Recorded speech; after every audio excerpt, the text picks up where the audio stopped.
I would say the thing that really drew me to wanting to work with Kristian was his banter.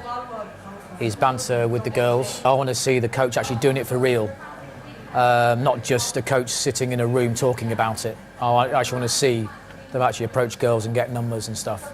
But I'd say the banter, definitely. It's just better than any other coach I've seen, to be honest with you. A key thing for me was yesterday. It was mental. It was London, right in the city centre, a lot of people around, and some of the girls were not stopping for me. And I think that was a really good primer for today.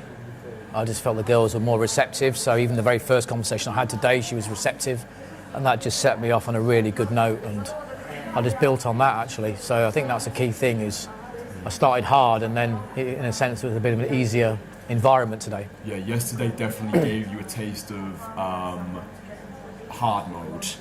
You know, that was as difficult as it gets. Central London in December, it's busy as fuck. People don't really have a desire to stop and talk unless you give them a compelling reason to do so.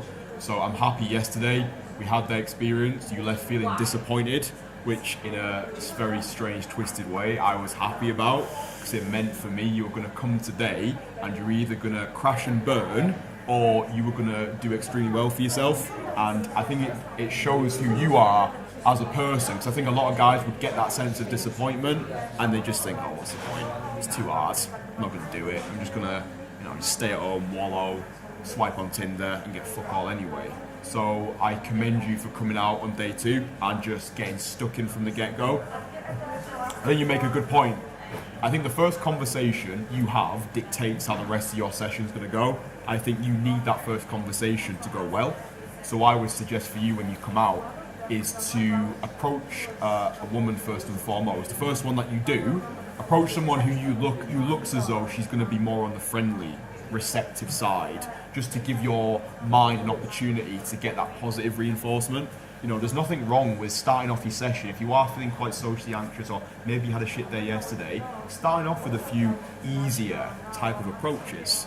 Find a few women who look receptive, maybe a few middle-aged ladies, a few older ladies, go put a smile on their face.